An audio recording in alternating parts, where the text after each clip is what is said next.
I never thought a single evening could split my life into a before and an after. When I woke up that morning, everything felt ordinary, almost boring. I cleaned the house the way I always did, straightening cushions that didn't need straightening, wiping already clean surfaces just to keep my hands busy. We were hosting a small gathering that night, nothing extravagant, just close relatives and a few family friends. My son insisted on it, said it would be good for everyone to spend time together. I agreed, even though a quiet heaviness sat in my chest that I couldn't explain. Maybe it was age, maybe instinct, or maybe some part of me already knew that the peace in this house was fragile, held together by silence and habit rather than respect. By late afternoon, the house smelled of food and warm spices, the kind of smell that usually brings comfort. I moved carefully, slower than I used to, but steady. This was still my home. I had lived here longer than anyone else in that room ever had. I had raised my children within these walls, watched them take their first steps, heard their first words echo down the hallway. Yet lately, I felt like a guest in my own space, like I needed permission to exist without causing inconvenience. My daughter-in-law had a way of filling a room without raising her voice. She didn't shout. She didn't curse. She smiled, corrected, redirected, and somehow always made it clear that things should be done her way. When the guests started arriving, she took control effortlessly. She greeted people, directed them to seats, commented on the food, adjusted decorations I had already placed. I told myself not to be sensitive. Families change, roles shift. That's what everyone says. Still, every small correction landed like a quiet reminder that I no longer held authority here. I watched her laugh with the guests, confident, polished, admired. People liked her. That mattered more than they knew. At one point, I went into the kitchen to refill drinks. My hands trembled slightly as I poured, not from weakness, but from tension. She followed me in, her heels clicking sharply against the floor. She leaned against the counter and watched me for a moment, her smile gone. "You forgot the napkins," she said casually, as if pointing out the weather. I told her they were already on the table. She shook her head and sighed, the way someone sighs when correcting a child. "No, not those, the nicer ones, the ones I put away." Something tightened inside me. I wanted to say this was my house. I wanted to say I had hosted more gatherings than she could count. Instead, I nodded and reached for the drawer. Old habits die hard. She watched, satisfied, then turned and walked back into the living room without another word. As the evening went on, conversations grew louder, laughter filled the space, and glasses clinked together. On the surface, everything looked perfect. That's how these things usually go. No one notices the tension unless they're standing inside it. I sat quietly, listening, smiling when expected, speaking only when spoken to. My son avoided my eyes. My daughter looked uncomfortable, shifting in her seat as if she sensed something building but didn't know where it would land. Then it happened. It wasn't dramatic at first. It started with a comment, thrown casually across the room. A joke, she called it later. She laughed and said I always liked things my way, as if it were an outdated habit everyone should chuckle at. A few people laughed politely. My cheeks burned, but I said nothing. Silence had been my shield for years. If I stayed quiet, things passed faster. But she didn't stop. She followed it with another remark, sharper this time, about how hard it was to manage things when some people refused to let go. The room shifted. People glanced at each other. I felt my heart beating louder in my ears. I finally spoke, calmly, softly, asking her to please not talk about me like that in front of guests. That's when she turned toward me fully. Her smile disappeared. Her eyes hardened. And in that moment, she decided something. She took a step closer, close enough that only I could see the anger beneath her composure. "Don't correct me," she said quietly. I barely had time to process the words before everything happened at once. Her hand moved. The sound echoed through the room, sharp and unmistakable. I felt it before I understood it. The heat, the sting, the shock. Someone gasped. A glass shattered somewhere behind me. The room froze, suspended in disbelief. My daughter-in-law had slapped me, not in private, not in a moment of loss of control behind closed doors, but here, in front of everyone I loved, everyone whose opinion mattered. For a second, I couldn't move. I couldn't speak. I tasted blood and humiliation and something else entirely, something colder and steadier rising beneath the shock. I looked around the room and saw faces frozen in confusion, in discomfort, in fear of getting involved. No one rushed to my side. No one spoke. And in that silence, I realized something terrifying and clarifying all at once. She thought she could do this. She thought I would stay quiet. She was wrong. For a moment after the slap, time stopped behaving normally. Sounds dulled, as if someone had stuffed cotton into my ears. I could see mouths moving, eyes widening, hands half raised in shock, but everything felt distant, unreal. My daughter-in-law stood there, breathing hard, her chest rising and falling as if she just won something. Her hand was still slightly raised, fingers tense, like she hadn't decided yet whether she was done. No one spoke, not my son, not my daughter, not a single guest. The silence stretched, thick and uncomfortable. It wasn't the respectful kind. It was the kind people use to protect themselves. The kind that says, if I don't acknowledge this, maybe I won't have to deal with it. I slowly lifted my hand to my cheek. It burned, but the pain was almost secondary to the realization settling in my bones. This wasn't an accident. This wasn't a misunderstanding. This was a line she believed she could cross without consequences. I didn't mean it like that, she said suddenly, her voice louder now, pitched for the room instead of just me. She provoked me. Her words snapped people back into motion. Chairs creaked. Someone cleared their throat. A few guests nodded instinctively, the way people do when they don't want conflict to land on them. I looked at my son. He was staring at the floor. That hurt more than the slap. I waited for him to say something. Anything. An apology, a question, a word of defense. But he stayed silent, frozen between loyalty and fear. I had raised him to be kind, to be respectful, to stand up for what was right. Yet here he was, watching his wife strike his mother and choosing stillness over action. My daughter stood up slowly. Her hands shook, and I could see tears pooling in her eyes. "You can't do that," she said, her voice barely above a whisper. My daughter-in-law turned on her instantly. "Stay out of this," she snapped. "This is between me and her." I straightened my back. "No," I said quietly. "It's between all of us now." The words felt strange in my mouth, but once spoken, they grounded me. I wasn't asking for permission anymore. I wasn't smoothing things over. I wasn't pretending this was fine. One of the guests, an older woman who had known me for years, shifted in her seat. "Maybe we should all calm down," she suggested gently, eyes darting between us. "It's been a long evening." That was when I understood. Something important. They wanted this to disappear, not to be resolved, not to be addressed, just erased. My daughter-in-law seized on that immediately. "Exactly," she said, nodding. "Let's not make a scene." Your expression shifted. The confidence wavered, just slightly. "You're not taking her side," she said, disbelief creeping into her voice. "I'm not taking sides," he replied weakly. "I just don't want this to get worse." I closed my eyes for a brief second. It already had. I opened them and looked directly at her. "You slapped me because you believed no one would challenge you," I said softly, "because you thought silence meant agreement." A murmur rippled through the room. She scoffed. "You're twisting things." "No," I said, "I'm finally naming them." My daughter stepped closer to me, standing at my side. That simple movement changed the energy instantly. Suddenly it wasn't one woman standing alone anymore. A guest near the doorway stood up. "I think we should go," he said awkwardly to his wife. "This feels private." Others followed his lead, gathering coats, avoiding eye contact, murmuring excuses. No one wanted to witness what came next. They could sense that this wasn't over, that something deeper was about to surface. My daughter-in-law watched them leave, panic flickering behind her eyes. "See what you're doing?" she said to me. "You're ruining everything." I met her gaze, steady and unflinching. "No," I replied. "I'm stopping it."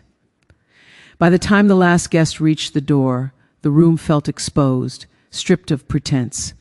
Only family remained now. She turned to me one last time, her voice lower, sharper. "You'll regret this," she said. Maybe she meant it as a threat. Maybe she meant it as a warning. But as I stood there, cheeks still burning, heart pounding with something that felt dangerously close to clarity, I knew one thing for certain. This wasn't the end. This was the moment everything began to unravel. After the door closed behind the last guest, the house felt unnaturally quiet. Not peaceful, not calm, just stripped bare, like a stage after the curtain falls and the audience has gone home. My daughter-in-law stood near the center of the room, arms crossed, jaw clenched, as if daring someone to challenge her again. My son hovered near the sofa, unsure where to place himself, while my daughter stayed close to me, her presence a silent shield. No one spoke at first. The ticking clock on the wall suddenly felt louder than it ever had before. "I didn't mean to hit you like that," my daughter-in-law said finally, her tone controlled, measured, almost rehearsed. "You pushed me." I turned to look at her slowly. "Words are not hands," I replied, "and disagreement is not violence." She rolled her eyes. "You always do this. You make everything sound worse than it is." That sentence unlocked something in my memory, always. I thought back over the past few years, moments I had dismissed, minimized, swallowed because I didn't want to seem difficult. The time she insisted I sign something quickly because the lawyer was waiting. The time she told my son I was forgetful when I questioned a decision. The way she spoke when others asked questions, answering before I could open my mouth. At the time, I had told myself it was concern. Now, standing there with my cheek still, warm from her hand, it looked different. I walked slowly toward the sideboard and opened a drawer. My daughter-in-law watched me carefully, suspicion flashing across her face. I pulled out a thin folder, one I hadn't planned to touch tonight, one I had kept tucked away for months. "What's that?" she asked sharply. "Something I should have looked at more closely sooner," I replied. My son straightened. "Mom?" I opened the folder and spread the papers across the table. "Do you remember these?" I asked her, meeting my daughter-in-law's eyes. Her expression tightened. "Of course, they're nothing." That word again, nothing. "They're authorization forms," I continued calmly. "Power of attorney drafts, financial permissions, all prepared in advance." My daughter stepped closer, eyes widening as she scanned the pages. These give control," she said quietly. My daughter-in-law scoffed. "Temporarily for emergencies." "Emergencies that never happened," I said, "and yet you kept updating them, revising them, asking me to sign." My son's face paled. "You never told me this," he said to his wife. She turned to him quickly because it wasn't important. "It was important to you," I replied, "just not to me knowing what it meant." Silence filled the room again, heavier now, more dangerous. "I trusted you," I continued. "I trusted you because you were family, because I wanted peace, because I didn't want to be the difficult older woman who asked too many questions." She laughed bitterly. "So this is about paperwork now? You're embarrassing yourself?" "No," I said, "this is about patterns." My daughter-in-law's eyes narrowed. "You're imagining things." "Am I?" I asked. I reached into the folder again and pulled out a notebook, old, worn, filled with my handwriting, dates, notes, questions I had written down after conversations that left me uneasy, things she'd said, things that didn't sit right. My daughter picked it up and flipped through the pages, her breath catching. "Mom, you kept track?" "I had to," I said softly, because every time I asked for clarity, I was told I was overreacting. My son ran a hand through his hair, pacing now. "Why didn't you tell me?" he asked, his voice strained. "I tried," I replied. Every time I did, it turned into how tired I was, how sensitive I was, how she was just trying to help. My daughter-in-law's voice rose. "Because you are tired and stubborn and you hate losing control." That was it. The mask slipped completely. "You're right," I said quietly. "I don't like losing control, especially over my own life." She stepped closer, her voice sharp. "You don't get to accuse me after everything I've done for this family." "What you've done," I corrected, "is slowly position yourself as the decision maker while pretending it was on my benefit." My daughter spoke up, her voice trembling but firm. "You told me Mom asked you to handle finances. You said she didn't want to be involved anymore." My daughter-in-law turned toward her. "I was simplifying things." "You were rewriting them," my daughter replied. My son stopped pacing. He looked at the papers, the notebook, then at his wife. "Did you ever plan to tell me," he asked quietly, "about these forms?" She hesitated just for a second, but that second was enough. I didn't think it mattered, she said finally. He exhaled slowly, like someone realizing the ground beneath him wasn't solid after all. That was when I understood why the slap had happened, not because of disrespect alone, but because she felt exposed. The authority she'd built on quiet manipulation was cracking, and she didn't know how to control the narrative anymore. I didn't bring this up to punish you, I said. I brought it up because tonight made something clear. She crossed her arms again, defensive. And what's that? That silence protects the wrong person, I replied. The room fell quiet once more, but this time it wasn't avoidance. It was realization. And as I stood there, holding proof in my hands and truth in my voice, I could feel the balance shifting, slowly, irreversibly. The next morning, the slap wasn't the first thing I felt. It was the emptiness, the kind that lingers after a storm, when the air is still but your nerves keep vibrating. I woke before sunrise and lay staring at the ceiling, listening for footsteps, voices, any sign that the house had returned to normal. It hadn't. Normal had left the moment her hand met my face. Downstairs, the kitchen light was on. My daughter-in-law was already awake, moving quietly, too quietly, like someone who wanted to look innocent. When she saw me, she smiled as if we'd shared a pleasant dinner the night before. "Good morning," she said, syrupy sweet. I didn't answer right away. I poured myself tea and watched her from the corner of my eye. She was on her phone, typing quickly, stopping to read, typing again. Then she glanced up and caught me watching. "Just work," she said casually, as if that explained everything. My daughter shuffled in a few minutes later, pale and puffy-eyed, like she'd cried all night. My son followed, avoiding my gaze. He looked like a man who'd been forced to choose between two cliffs and decided to stand still instead. They sat at the table in silence while my daughter-in-law buttered toast as if nothing had happened. I finally broke the quiet. "People will talk," I said. My daughter-in-law's knife paused. "About what?" she asked too quickly. "About last night," I replied. She shrugged. "Let them. They saw you provoking me." My daughter's head snapped up. "Mom didn't provoke you," she whispered. My daughter-in-law's eyes hardened. "You weren't the one being undermined in front of guests." That word again, undermined, as if my dignity was a T. Read to her authority. I felt something cold settle in my stomach. "You're already shaping the story," I said softly. She laughed. "There is no story." But there always is, in families, in small circles, in rooms where people love drama more than truth. By noon, my phone started buzzing. A friend asked if I was okay. Another said she was praying for peace. Someone else sent a vague message about misunderstandings and forgiveness. No one wrote the word slap, but it hovered in every text like a ghost. My daughter-in-law noticed the notifications. "See," she said, "they understand." "They don't understand," I replied. "They're guessing." She leaned closer, lowering her voice. "Guessing is enough," she murmured. "People remember feelings, not facts." I stared at her. The calm cruelty in that sentence told me more than any document ever could. She wasn't just reacting, she was managing.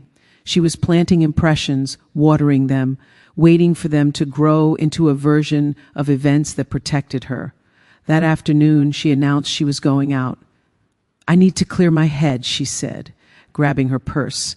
She kissed my son on the cheek in front of me, a deliberate performance, then walked out. The moment the door closed, my son exhaled shakily.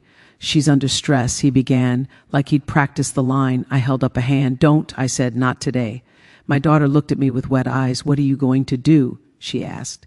I didn't answer immediately because the truth sounded dangerous even in my own mind. I was going to stop acting like this was a personal dispute. Personal disputes can be smoothed over. They can be buried. What happened was bigger than hurt feelings. It was control, and control leaves fingerprints. I took the folder from the drawer and laid it out again. "I want you both to remember," I said, "every time she brought paperwork, every time she asked me to sign. What did she say? Who was there?" My son rubbed his forehead. "Sometimes I was at work, sometimes you were alone." My daughter shook her head. "I was there once," she whispered. "She said it was for the bank. She said the bank needed updated authorization." "And did you question it?" I asked gently. My daughter swallowed. "No," she sounded so sure. That certainty was her weapon. She spoke like someone who already owned the outcome. and people follow certainty even when it leads them off a cliff. When she came home later, her mood was lighter, too light. She set shopping bags on the counter and told my daughter about a cafe she'd visited, chatting as if the world hadn't shifted. Then she looked at me and smiled. "We should move on," she said. "Holding grudges is unhealthy." I felt my pulse rise, but my voice stayed steady. "Accountability isn't a grudge," I replied. Her smile tightened. "Are you threatening me?" The word hung between us, sharp as glass. "No," I said. "I'm warning you." She tilted her head. "About what?" I leaned in. Slightly. "About believing you can control what everyone sees," I said. "Because the moment the truth has a witness, your story stops working." Her eyes flickered just once toward the drawer where the folder had been. She knew. She might not know exactly what I had, but she knew I had something. And that knowledge made her dangerous. That night, I locked my bedroom door for the first time in years. In the dark, I listened to the house settle, and I made a decision that scared me with its simplicity. I wasn't going to beg for respect. I was going to document everything, pull every thread, and let the fabric tear where it deserved to tear. Because if she could slap me once in front of guests, she could do worse behind closed doors. Before sleep could claim me, I opened my phone and scrolled to a name I hadn't called in years. An old family friend, the kind who kept records, who didn't flinch at conflict. My thumb hovered, then pressed.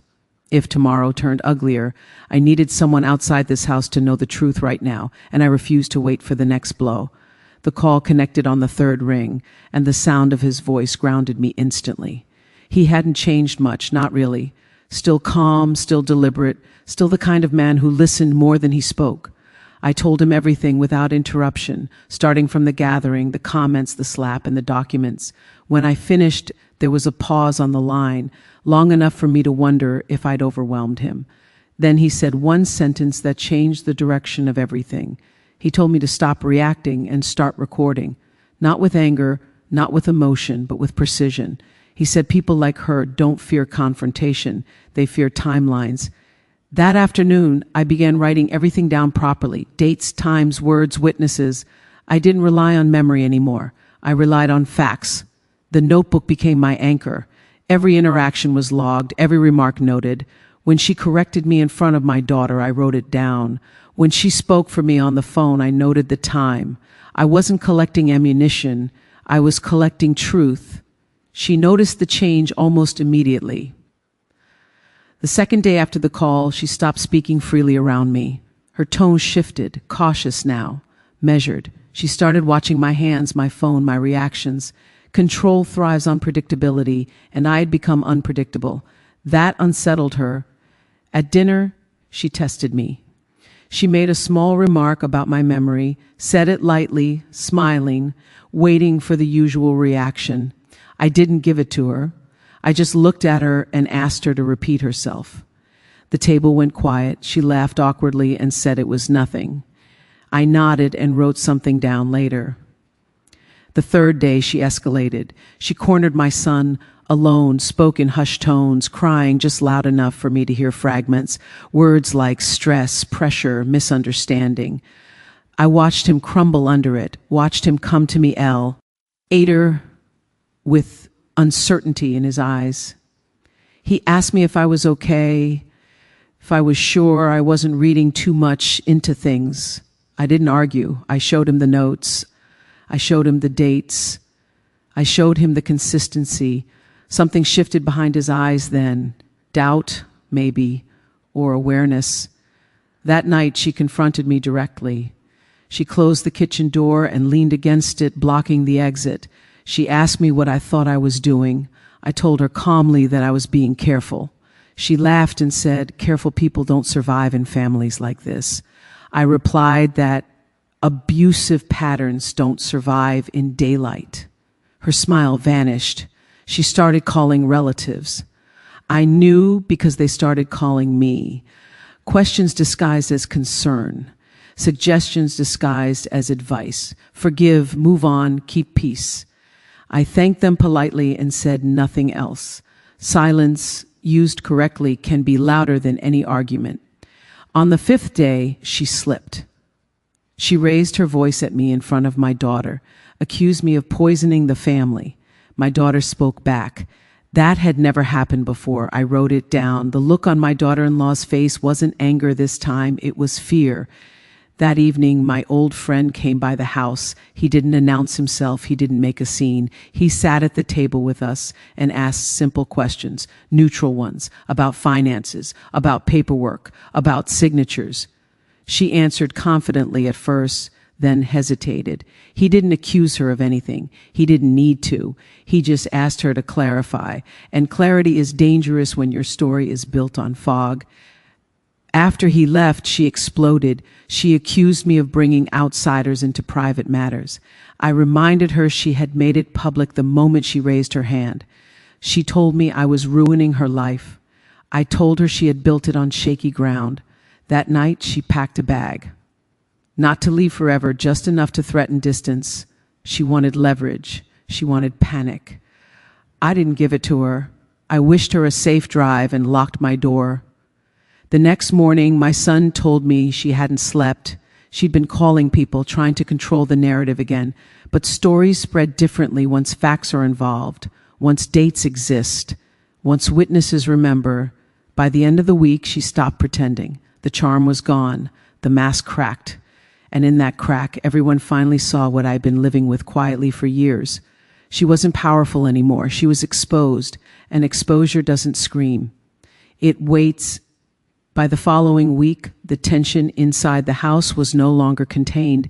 It spilled into phone calls, text messages, and quiet conversations that stopped the moment I entered a room. What had once been a private imbalance was now becoming something people whispered about, and whispers have a way of changing shape as they travel. Some of them were kinder to me than I expected, others were not. But all of them confirmed one thing I could no longer deny. What happened that night could not be undone. And it could not be ignored. My daughter-in-law stopped coming home regularly. When she did appear, it was brief, strategic.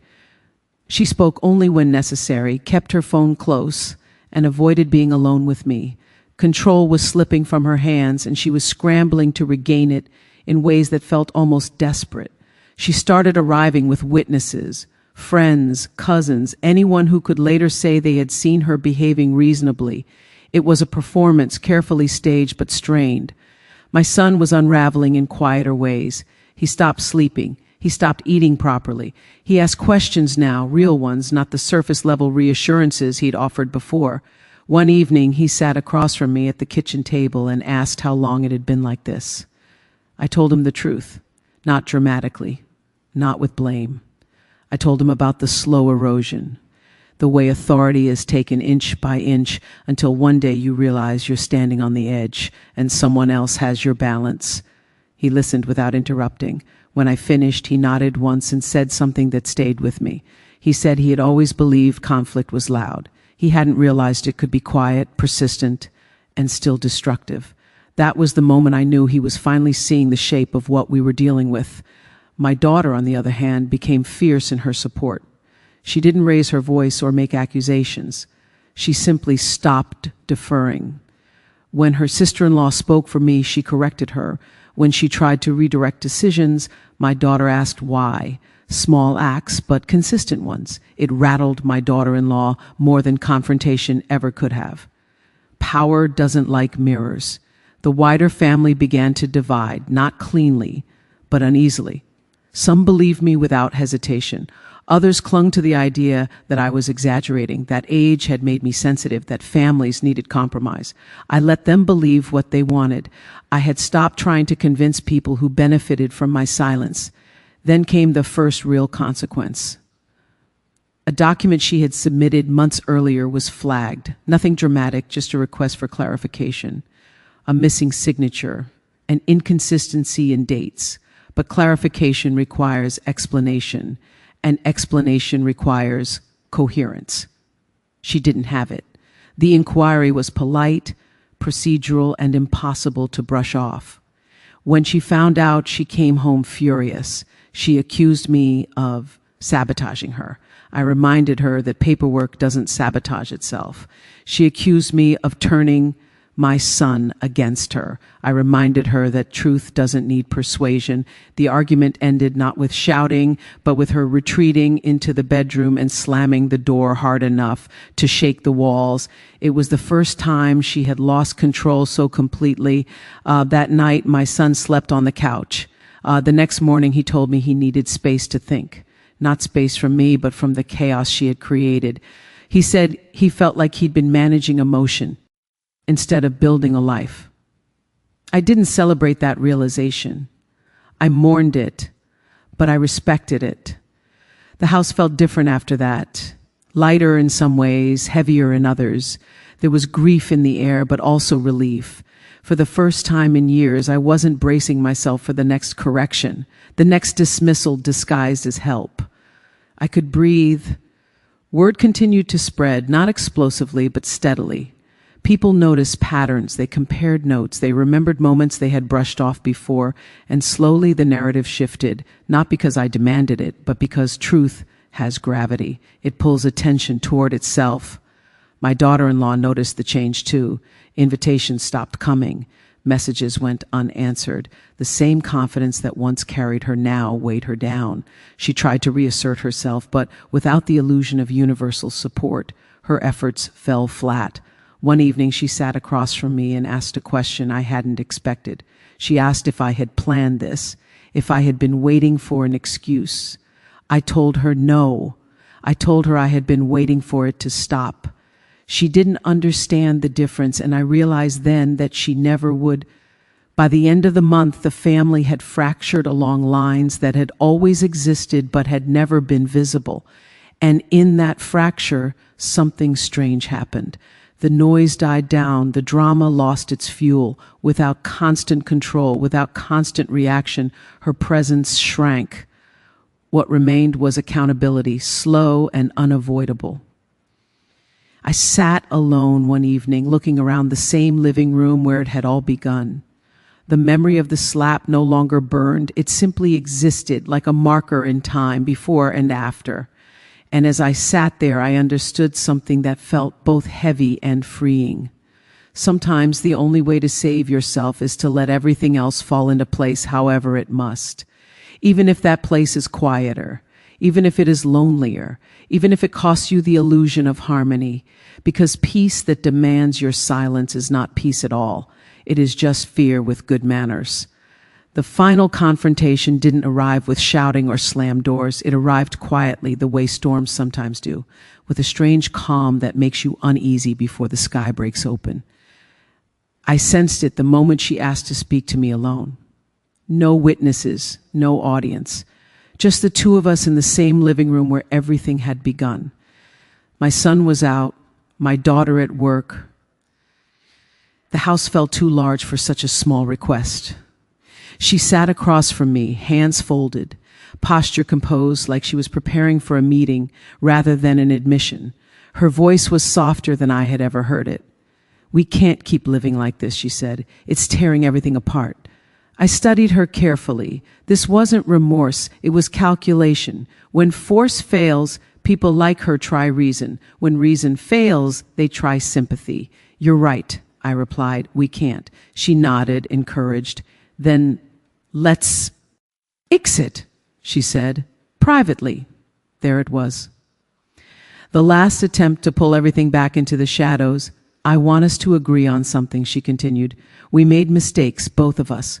We say that and we move on." I felt an almost sad clarity settle over me. "You slapped me," I said evenly. "In front of guests." Her eyes flickered. "I apologized." "You explained," I corrected. "Those are not the same." Her jaw tightened. "What do you want from me?" The question sounded honest. It wasn't. It was a search for leverage. "I want you to stop pretending this is a misunderstanding," I said. "And I want you to understand that control doesn't come from fear anymore." She leaned forward. "Do you think people will keep taking your side?" she asked quietly. "Eventually they'll get tired. Families always do." I smiled faintly. This was never about sides. That was when she made her mistake. She stood abruptly and said something she hadn't planned to say out loud. "You should have stayed quiet," she snapped. You had everything you needed. The room seemed to shrink around us. There it is, I said softly. That's the truth. Her face hardened, then softened again, like someone cycling through masks too quickly. I was protecting us, she insisted. You don't understand how things work now. I understand exactly how they work, I replied. That's why this ends today. She laughed, but it sounded hollow. You can't end it. You don't have the authority. I stood slowly. I have the truth, I said, and that's enough. She stared at me, searching for the uncertainty she was used to seeing. It wasn't there. For the first time, she looked unsure of herself. What are you going to do? She asked. I'm going to stop covering for you, I said, completely. Her breathing quickened. If you do that, she warned, you'll lose everything. Your son, your family. I held her gaze. If keeping them requires my silence, then I've already lost them. She sat back down heavily, the confidence draining from her posture. You think this makes you strong, she muttered. No, I replied. It makes me free. The front door opened then. My son stepped inside, stopping short when he saw us facing each other. The tension in the room was unmistakable. He looked from her to me, eyes tired but clear. What's going on? He asked. She opened her mouth to speak, but I spoke first. We're being honest, I said. He nodded slowly. Good, he replied, because I'm done pretending. Her head snapped toward him. What does that mean? It means, he said carefully, that I've read everything. The notes, the documents, the timeline. Her face went pale. You had no right. I had every right, he said. I needed to understand what I'd been ignoring. She turned to me, fury flashing. You showed him? I didn't have to, I said. He asked. The room fell silent again, but this silence was different. It wasn't fear. It was finality. I can't live like this, my S. Aunt said quietly, managing stories, choosing who to disappoint. She stood shaking. So you're choosing her. He shook his head. I'm choosing reality. That was the moment everything stopped. No yelling, no pleading, no dramatic exit. She picked up her bag, hands trembling, and walked to the door. She paused once as if expecting someone to stop her. No one did. The door closed softly behind her. My son exhaled slowly, like he'd been holding his breath for years. He looked at me, eyes full of something close to grief. I'm sorry, he said. I nodded. So am I. We stood there in the quiet, surrounded by the aftermath of a truth that could no longer be contained. And in that stillness, I felt something unexpected. Not victory, not satisfaction, just relief. The kind that comes when the worst has already happened and all that's left is honesty. The silence didn't need explanation. It had said everything. The days after she left passed slowly, like time had decided to move with caution. There was no dramatic fallout, no screaming phone calls, no public confrontations. Instead, there was absence. Her absence filled the house more completely than her presence ever had. Every room seemed quieter, as if the walls themselves were relieved not to hold tension anymore. I noticed it in small things. The way doors stayed open instead of being shut sharply, the way conversations didn't stop mid-sentence when someone entered the room, the way I no longer felt the need to explain myself. My son didn't say much at first. He moved through the house carefully, like someone afraid of disturbing something fragile. He slept in his old room, the one he had before marriage, rearranged everything. Sometimes I heard him pacing at night, the soft creak of the floorboards giving away thoughts he wasn't ready to voice. I didn't push him. This wasn't a moment for advice. It was a moment for space. My daughter came over more often. She cooked with me, sat beside me on the couch, asked questions about my life before she was born, not out of guilt, but curiosity, as if she was rediscovering who I was beyond the role everyone had assigned me. It felt like a quiet restoration, piece by piece. People continued to talk, but differently now. No longer in whispers filled with uncertainty, but in careful tones shaped by hindsight. A neighbor stopped me one afternoon and said she had always wondered why I looked tense at family gatherings. A cousin admitted she had noticed how often decisions were made without my input.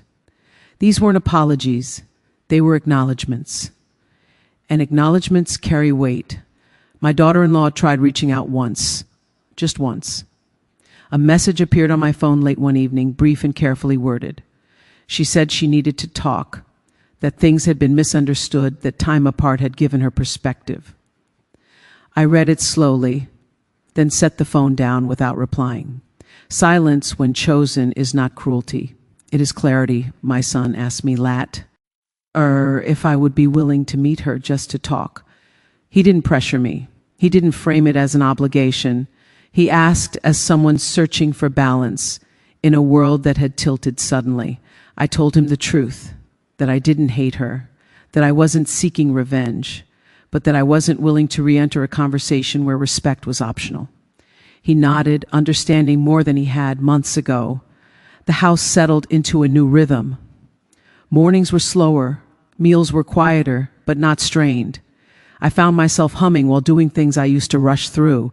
It surprised me how quickly my body responded to peace, as if it had been waiting for permission to relax. One afternoon, I went through old photo albums. I hadn't touched them in years.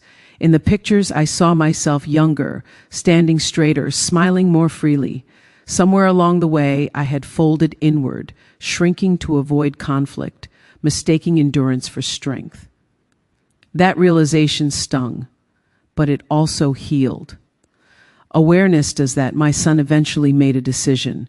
He told me one evening, sitting across from me at the table, that they were separating, not temporarily, not as a tactic, permanently. He didn't blame me. He didn't blame her outright either. He said he needed to rebuild. His understanding of partnership, of respect, of responsibility. I listened and told him I supported him, whatever path he chose, as long as it was honest. The news didn't spread loudly. There were no announcements, no explanations offered to satisfy curiosity. And yet everyone seemed to know separation carries its own language. People sensed it, adjusted, stepped back. Invitations came addressed to individuals instead of couples. Conversations shifted. I thought about the slap less often now. When I did, it felt distant, like something that had happened in another lifetime. It no longer defined the story. It had simply revealed it. The real change came afterward, in the quiet decisions, the refusal to pretend, the willingness to let go of relationships built on imbalance. One evening, as I sat alone in the living room, the same room where everything had collapsed and reformed, I noticed how still it was. No tension, no anticipation of the next slight, just space. And in that space, I understood why the silence after that night had silenced everyone. It wasn't because people were shocked. It was because there was nothing left to defend. The truth had stepped into the open, and it didn't need noise to stay there. I had been afraid that standing up for myself would cost me everything.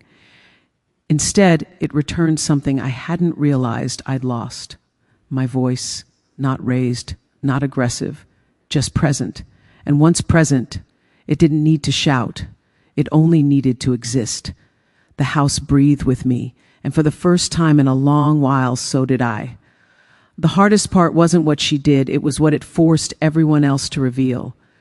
In the weeks after the separation became real, I kept thinking about the faces in that room on the night of the slap, the way people looked away, the way some of them shifted uncomfortably but stayed seated, the way my own son's silence lasted long enough to feel like betrayal. I didn't hold on to anger the way I used to, but I did hold on to understanding, and understanding is heavier than anger because you can't throw it away. A friend visited me one afternoon and admitted she'd wanted to step in that night but didn't know how. She said she feared making it worse, feared being the reason the family fractured. I listened and told her the truth. The family wasn't fractured because someone spoke. It was fractured because one person believed she could hurt another and still be protected by everyone's comfort. That was the crack. Not my words, not my reaction, her certainty. My daughter grew more confident as days passed. She no longer asked me to let things go. She no longer apologized for tension she didn't create. Instead, she started saying things like, "That wasn't right," with a steadiness that surprised even her. Watching her change felt like watching a plant finally turn towards sunlight after years in shade. It wasn't loud, it was natural. And it made me realize how much my silence had taught my children to tolerate imbalance. My son came to me one night and asked a question that sounded like grief. He asked why I stayed quiet for so long. I told him I didn't stay quiet because I was weak. I stayed quiet because I was trying to hold the family together with my hands. I thought if I absorbed enough sharpness, the house would remain intact.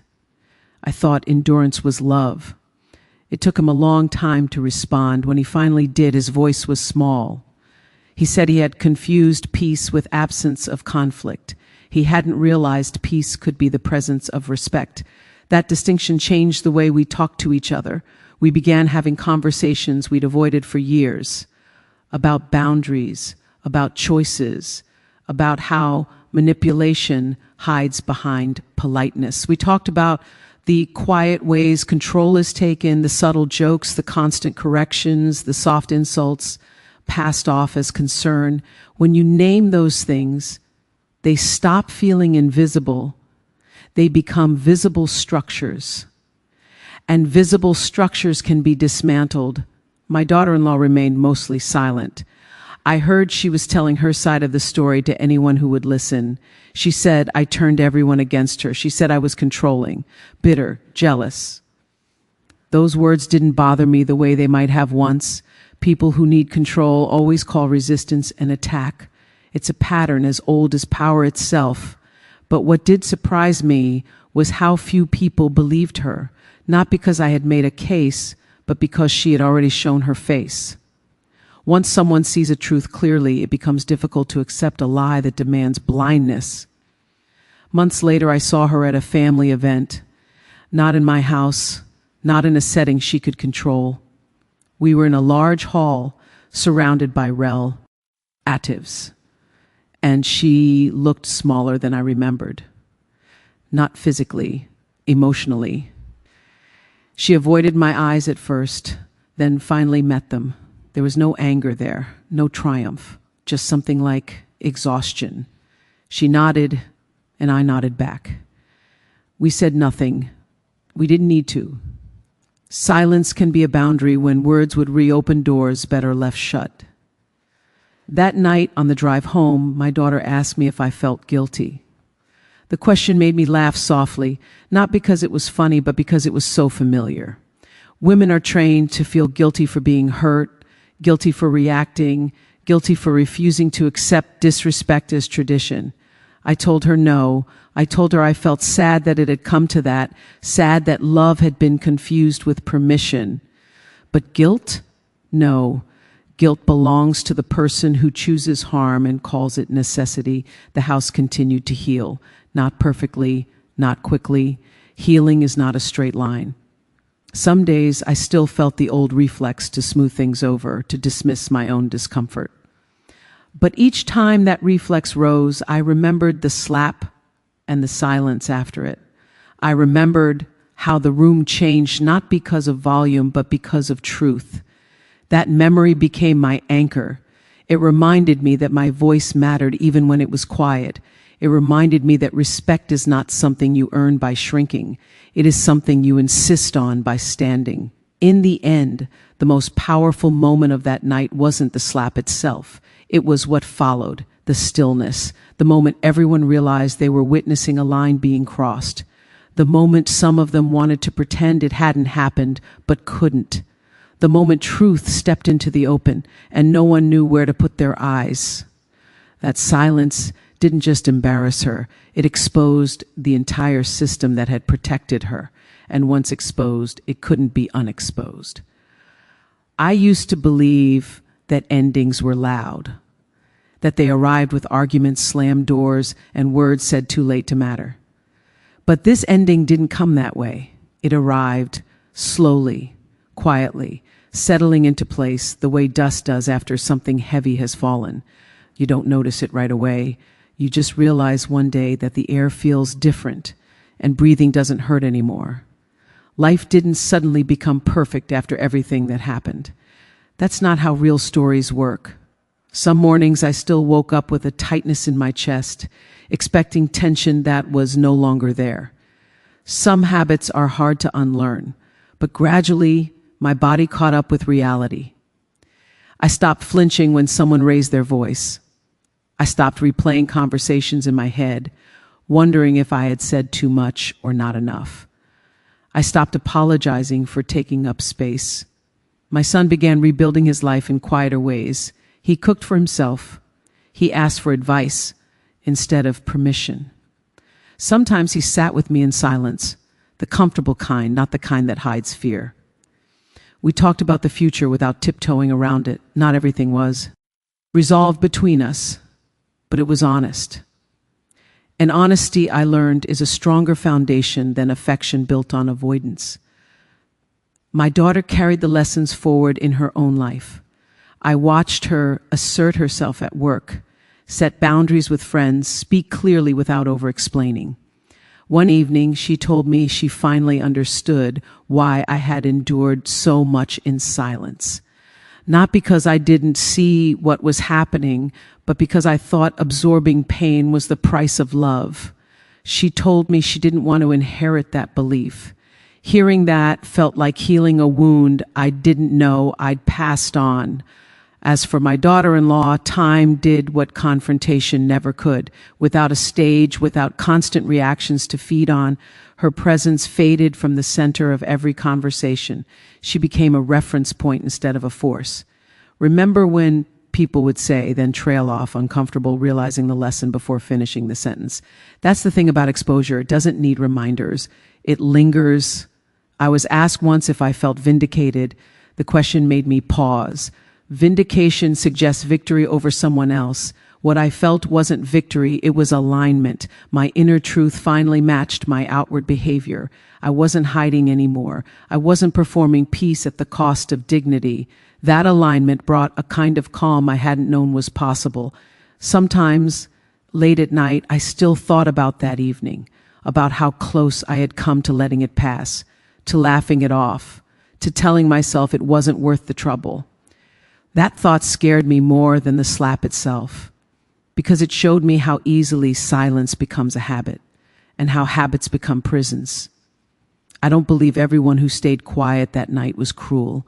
Most were afraid of conflict, afraid of choosing sides, afraid of becoming the next target.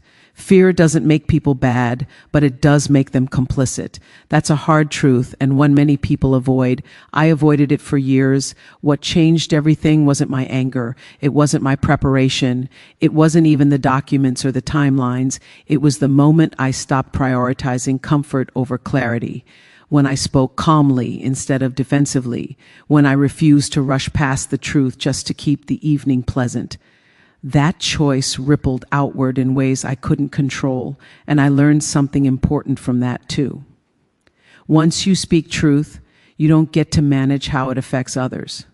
You only get to decide whether it exists. The house I live in now is the same one physically, but it feels like a different place. It holds laughter again, but not the forced kind. It holds disagreements, but they don't feel dangerous. I am no longer careful about how I sit, how I speak, how I exist. That freedom didn't come from someone giving it to me. It came from me taking it back. People still ask what I would do differently. I tell them the truth. I would have trusted myself sooner. I would have questioned patterns instead of excusing them. I would have remembered that respect isn't something you age out of. It's something you either receive or you don't, and silence never creates it. The slap that night was meant to put me back in my place. Instead, it marked the moment I stepped fully into it. Not loudly, not dramatically, just firmly. And when I did, the room fell silent.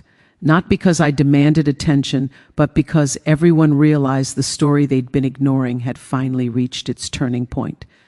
Silence can mean many things. Fear, shock, discomfort. But sometimes silence is recognition. The recognition that something true has been said and there is no easy response. That was the silence that followed me that night. The kind that lingers, reshapes relationships, and forces people to decide what they will tolerate going forward.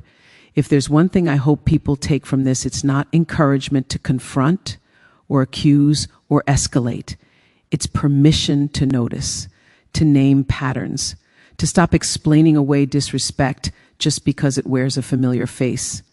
You don't have to shout to be heard. You don't have to fight to stand your ground. Sometimes All it takes is refusing to disappear. That night, my daughter-in-law tried to silence me. What happened next didn't just quiet the room. It reminded everyone there that silence is powerful only when it's chosen.